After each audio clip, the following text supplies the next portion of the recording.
Hello, I'm really excited to have a conversation with my son on Martin Luther King Jr.'s birthday. We are going to just talk about letter from Birmingham jail. And I want to say this real quick. He is taller than I am, so I am sitting on a chair that is a little bit higher, so I don't look miniature. And then also, one of the things that I encourage people to do is have conversations with their kids about these very important holidays or topics or whatever it is. And so I've had a couple of conversations that I've recorded. We don't prep. I don't coach them. We're just having raw, honest conversations about these things. And so I've called them conversations with my kids. And it's a joy, and it's interesting. We have some tough things that we have to think through and talk about later, and I don't know, I love it. So we both have read Letter from Birmingham Jail, and every year I try to remind us about it. One of the things that is amazing about social media is that you get to meet and interact with people that you probably never would. And so one of those persons that I have, or people that I have, is Bernice King, who is the daughter of Martin Luther King Jr. And over the last couple of years, we've interacted on Twitter, and we follow each other, and it's been delightful to get to do that. But it's also helped me think through how to think about Dr. King a little differently. And I think often we can find only the parts that we might agree with, or people will not share some of his tougher quotes where he's talking about war or things that they may not even care about, unfortunately. But we just tend to latch on the things that we know or are comfortable with. And there is a lot about his teaching, and that I encourage you to read through and think through, because it goes well beyond just this letter, though this letter is pretty strong and really good. And I encourage everyone to read it. It goes beyond some of the just clips that you often see. So I want to honor his birthday by saying those things, to go and read more about him. Because there is more to learn. But with that said, I am so grateful that we have this letter and that he took time to write it. And so just some of your first thoughts, Weston, I would love to hear from reading and thinking through just this letter. Well, first of all, Martin Luther King Jr. was an incredible writer, and well, he was also an incredible speaker, and I think you can really tell that from reading letters from a Birmingham jail, where he talks about personal experiences, like, just the pain in trying to explain, like, why your kid can't go somewhere, or like a playground. Yeah, like, no, you can't go to that playground because you're black, and that's just like a terrible thing to explain to like a 5-year-old. Yeah. And like, it's, he also talks about like getting called a racial slur like every day, and and like the dehumanization of all of that. And it's a really incredible letter, because it kind of makes you realize just how bad it was. Like, I think that everyone kind of understands it was bad, but doesn't, like, maybe comprehend, I suppose. Like, they don't necessarily comprehend just how awful it was. Yeah. Being like a black person in the 60s and before then. But yeah, and I think it's just a really good work, and it, encourages people to go against unjust laws. Yeah. But to still, be willing to take the punishment for those for breaking for fighting against Yeah. or pushing against or Yeah, and I think it's really incredible, but Hmm. yeah.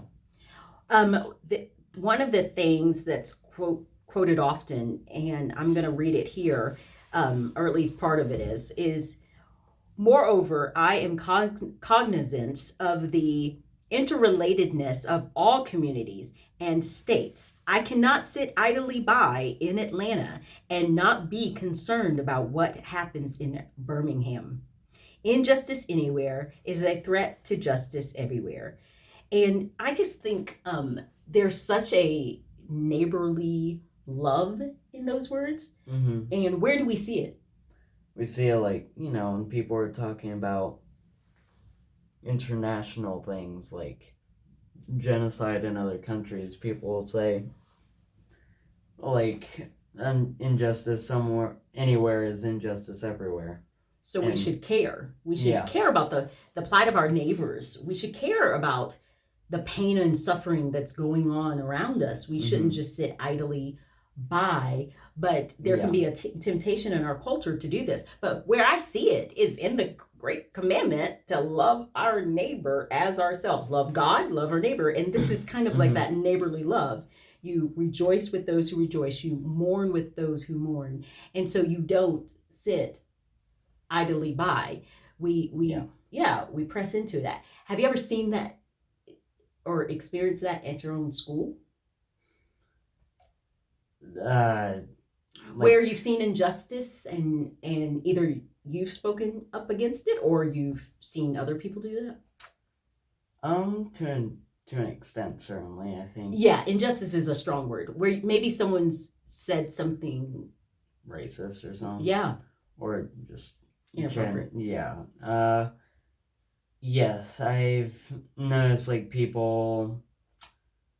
And you don't have to give real specific examples. Yeah. I think, it's surprising like how often you just hear people like casually use like a racial slur. And it's just really bizarre, kind of. And like I've had to explain why why you can't just casually drop a racial slur. So you've said that to people I know. Yeah. And with all that said, also like I guess another form of injustice is like people at my school tend to get worked up about political things. Like if you say you say something though, say like if I said some opinion of mine, someone's gonna like immediately disagree with it and we're gonna have like a debate or they'll just scream at me. But there's all of that, and I think there's definitely, it's surprising how divided everything is in this country. Yeah. And like really mostly by political opinions, but even like in my school. But yeah. Wow. I always find it's just so weird. I don't remember talking about politics at as a young person at all. I don't remember it.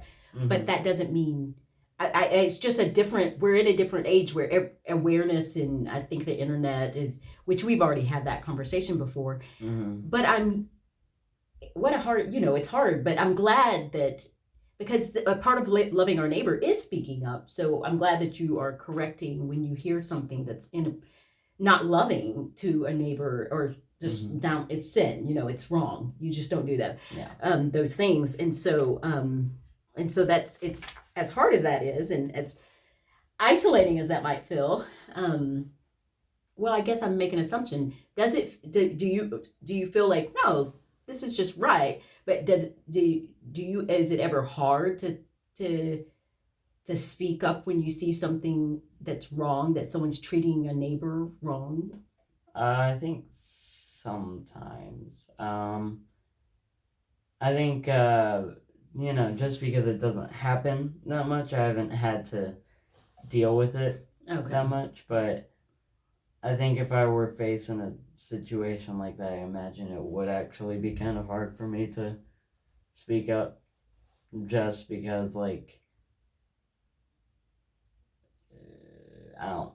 No, but you know, an interesting thing, he actually, in Letters from a Birmingham Jail, he talks about moderates who don't speak up, and he says that the reason that progress is being delayed, it's not because of racist segregationists, it's because of moderates who just don't take a position. And because they just think, oh, time will just, it'll get better as time goes on. But he explains time is neutral.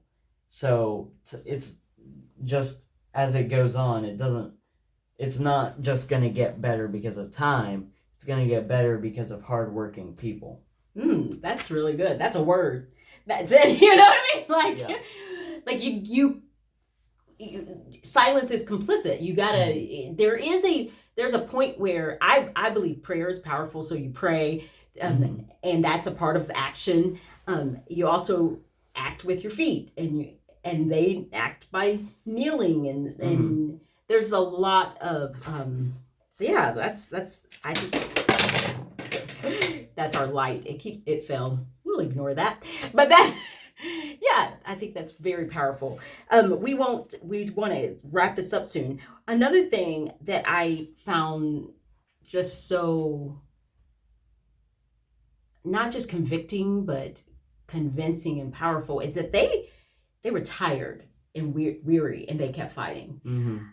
They didn't. There's a part where it says, as in so many past experiences, our hopes have been blasted, and the shadow of deep disappointment settled upon us. We had no alternative except to prepare for direct action. And so he's saying we were sorrowful, we were disappointed. I look at things in the past, and so often we can, as a country and a community, get really like, okay, we're fired up about this. George Floyd, we're fired up. And then after a couple of weeks, it just kind of goes away. Or at least you don't see it. I know that people are working on the ground, but there's this, it can be discouraging to feel like we're always starting over. And so I just find it, and I'm not experiencing what he was experiencing. And so I just find it compelling to keep fighting the fight, and by fighting, that could be fighting through prayer. That could be, there's a lot of different ways to take action and use your voice. But I find it compelling. He also, and something, did you have any thoughts on that one? Not really. No. Oh, okay. I also thought this was, and I think you have talked about this before, but an unjust law is a code that a numerical or power majority group compels a minority group to obey, but does not make binding on itself. That's an unjust law. And yeah. And so what are your thoughts on that? Well, I think he's kind of talking about how in mob rule, the majority just has the authority to, make laws that will oppress minorities so that they can never gain power. And this isn't just by race, this is also political, socioeconomical, and stuff like that. And the thing is, like, having a system of government where the majority has the authority over the minorities, that's going to lead to them just trying to constantly oppress them, or just trying to keep them from gaining any sort of power, or heck, in this case, basic rights. And I think that's just, something that people need to stay wary of. And he also mentions Socrates several times. Yeah. And even though he doesn't use Socrates in this context, Socrates also outlined the fact that we should never become a mob, like there should never be a government that's ruled by the mob, just by the majority. And I think that's like an important thing to keep in mind, I suppose. And I think, so I think Socrates, Martin Luther King Jr., they both acknowledge that just giving all of the authority to the majority is just not a good way to govern. Yeah. I guess. Well, and unjust laws. I think sometimes people have a hard time seeing that unjust laws exist and that they do benefit a majority, and so we have to be. That's one reason why we have to be really aware and involved civically, so that we can be able to serve our neighbor and also ourselves. I mean, right? Because if an unjust law is affecting, it could very well affect us. So we want to be aware of what is being passed and talk through. I am 100% a gospel preaching, I guess, I centered, whatever you want to call it. I believe the gospel has the power to change lives. Yeah. These unjust laws, however, take all these gospel people need to use their feet to in order to push against or use their voting power, whatever it is, so that these things are transformed, right? So that people are cared for. And I do think, but what you're talking about also, I think it's really interesting that majority, if the majority is in leadership, well, there could be an oppression of those who do not think or look like them. So it's important that there is a balance of not only power, but also that we're looking at who our leaders are and making sure to diversify those things. Finally, it's already getting long because we just like to talk to each other. But do you like to talk to your mom? Yeah. I'm just teasing. Okay. Finally,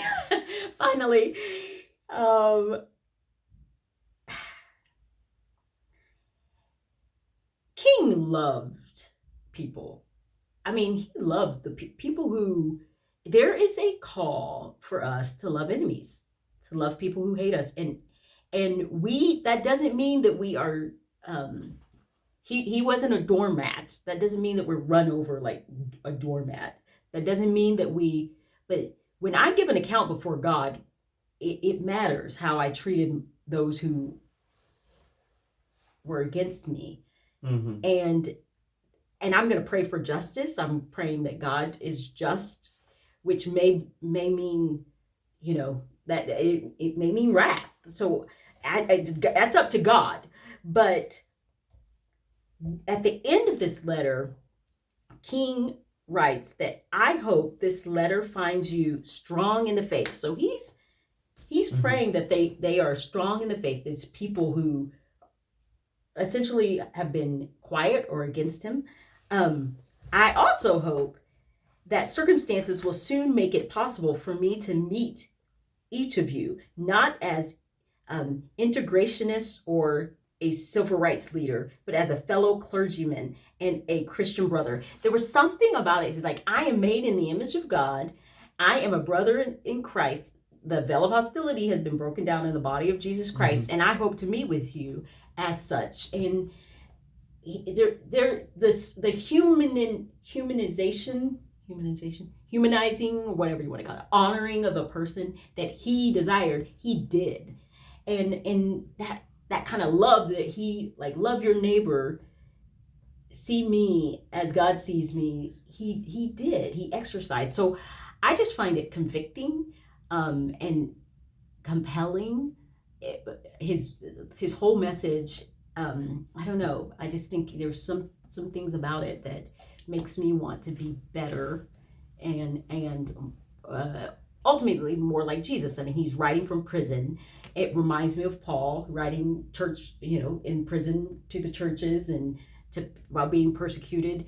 I don't know, there's something compelling about it. What do you think? Well, I think it's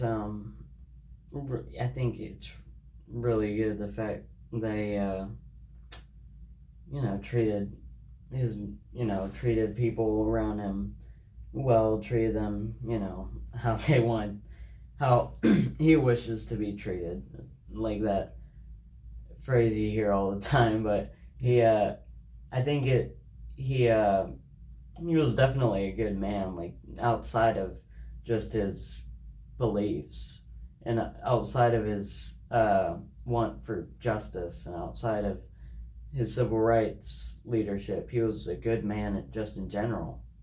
And so, what do you, well, as we end this, what, I mean, I'm a mom and trying to teach you and trying to help you walk out. How do you think, get a little stretch in there, how do you think, how do you think, two things. How do you think the gospel applies to this? Mm-hmm. And how would you want to take this letter and serve other people? Like if you were like, okay, I'm listening to what he's saying in here, how can you apply it? So starting off with the first one, you're asking, like how this can help with like how we can apply this with the gospel. Yeah. Well, I think one thing is we need to constantly remind ourselves, racism is a sin, and it, is just not a Christian thing. And I think one thing that we need to be reminded of is the fact that some of the first Christians weren't white. I mean, the first people to follow Jesus were Middle Easterners, and then it spread to like Greece and Rome, but it also spread to Ethiopia and India. And one of the oldest churches is from India. Another one of the oldest is from Ethiopia. The first country, the first civilization to make Christianity their state religion was Ethiopia. And I think it's good to remind ourselves. One thing is the phrase Christianity is a white man's religion. We need to remind ourselves that that's a fallacy, and that yes, Christianity grew the most in Europe, but it started off in the Middle East and it spread like to Europe, but it was quite slowly spreading there. Then it also went to Ethiopia and India before colonization even happened. So I think we need to remind ourselves to, not be racist. And sorry, it's obviously not funny, but it's funny because how matter of fact that is. Well, remind ourselves, don't be a racist. How about that? No, that's really good. I mean, How does the gospel apply? Well, the gospel's for all nations, one. And Jesus died for every tribe, tongue, and nation, as you've just shown us from the early church and the history of Christianity. And we need to ask ourselves some hard questions. Where have we struggled with the sin of partiality? Where have we had racial pride? What is it? Yeah, where have we not loved our neighbor based on the color of their skin? Repent, turn, confess, and receive his grace. So that's really good. So how can we then get, like in one sentence, apply this to maybe your school? How can you, you've already kind of answered this, but how do you want to apply this as we move from? I think, well, one way to apply this to school, and this doesn't just have to do with race, but just, I think we need to treat people no matter what their background is and no matter what their beliefs are, to treat them as an individual who, is just as equal to us and deserves just as many rights as us.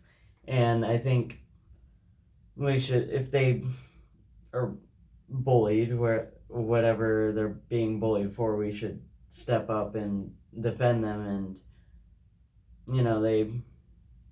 don't deserve anything like that. But I think another way to, just apply this to school is, I don't, racism isn't something that I experience on like a daily basis at school. Yeah.